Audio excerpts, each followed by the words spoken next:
Have you ever looked at the Great Sphinx of Giza and felt like something was off? For centuries, we've been told it was built by the pharaoh Kafir around 2500 BC, but what if that's not the whole story? Look closely at the erosion on its body. Some geologists argue that the deep vertical fissures were caused by thousands of years of heavy rainfall, not wind and sand.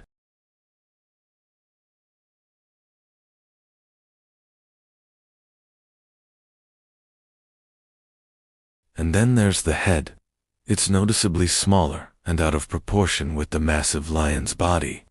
Could it be that the original head wasn't Kafir's at all?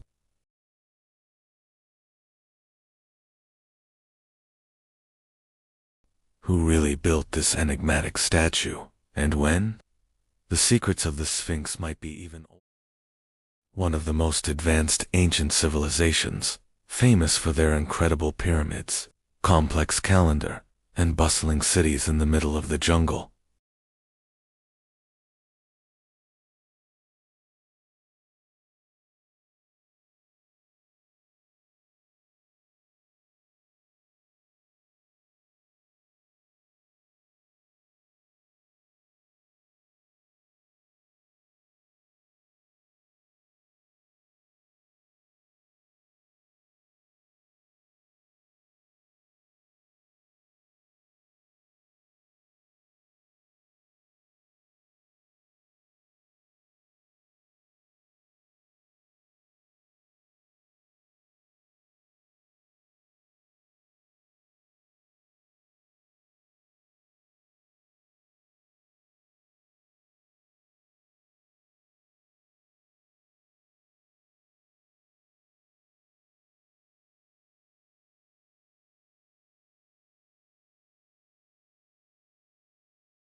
You can only see them from an airplane.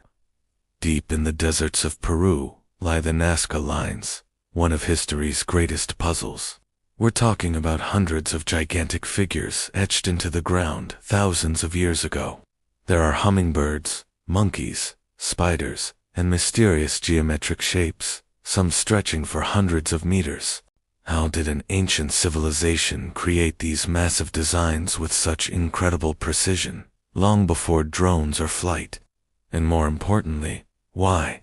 Were they giant offerings meant for gods watching from the heavens above? Or was it a massive astronomical calendar, mapping the stars and seasons? Scientists are still debating, but one thing is for sure, the Nazca lines prove that ancient people world can read. Let me introduce you to the voynich manuscript. This mysterious book, dating back to the 15th century, is filled with strange illustrations of unknown plants, astronomical charts, and bizarre symbols. But here's the crazy part. The entire text is written in a language or code that has stumped the world's best cryptographers and linguists for over a century. Is it a lost language, a complex cipher, or an elaborate ancient hoax? Theories range from an alchemical text to a secret herbal encyclopedia, despite countless attempts in modern AI analysis standing for over 4,500 years. We all know them, but have you ever really thought about how they were built? We're talking about millions of limestone blocks, some weighing as much as an elephant, stacked with incredible precision. The Great Pyramid of Khufu, for example, is aligned almost perfectly to true north. How did ancient engineers, without modern technology, achieve this feat? Some theories suggest they used water-filled trenches to level the base, or perhaps complex systems of ramps to haul the massive stones. Others point to astronomical alignments, using the stars to guide their construction. But the truth is, no one knows for sure. The pyramids remain one of history's greatest unsolved mysteries. Build the Great Pyramid with such mind-boggling precision 4,500 years ago. Seriously, think about it. The base is almost a perfect square, with sides aligning almost exactly with north, south, east, and west. And it's made of millions of stone blocks, some weighing as much as 80 tons. How did they move them, let alone stack them over 450 feet high? For a long time, we thought maybe they used long, straight ramps. But that would require a ramp a mile long, which is almost as big a project as the pyramid itself. More recent theories suggest a spiral ramp built on the inside of the pyramid as it went up. This makes a lot more sense, right? It explains how they got those massive stones to the top without a crazy long ramp, but it's still just a theory. The truth is, we don't know for sure, which makes these ancient wonders and heads on Easter Island got there.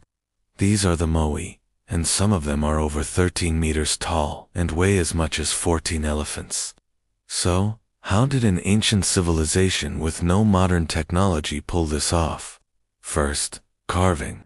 The Rapa Nui people used stone tools called toki to chip away at the volcanic rock in a quarry. It was tough work, taking a team of carvers about a year to finish just one statue.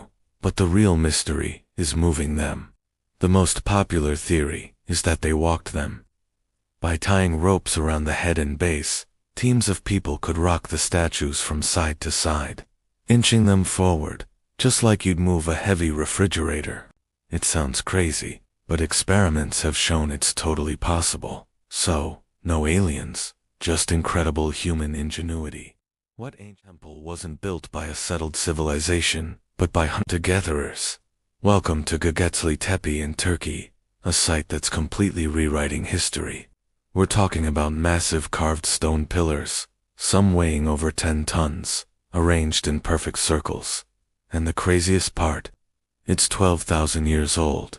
That's 6,000 years before Stonehenge, even before the invention of agriculture or pottery. So, who built this incredible structure, and why? These weren't farmers. They were nomadic people. Did they gather here for religious ceremonies? Was it an astronomical observatory? The animal carvings on the pillars are so intricate, suggesting a complex belief system we're only just beginning to understand. Gobekli Tepe proves that our ancient ancestors were far more sophisticated than we ever imagined. What other secrets are still lost? City of Atlantis? For centuries, people have been fascinated by this mythical island, a powerful and advanced kingdom that supposedly sank into the ocean in a single day and night. The story comes from the ancient Greek philosopher Plato, who described it as a utopian civilization with incredible wealth and technology, located just beyond the Pillars of Hercules. But was it a real place, or just a cautionary tale he invented? Some theories suggest it was inspired by a real historical event, like the massive volcanic eruption that destroyed the island of Thera in the Aegean Sea. Others believe it's purely a myth, a story created to teach a lesson about pride and power. So, what do you think? Was Atlantis a real lost paradise, or just a powerful legend that has captivated us for thousands of years?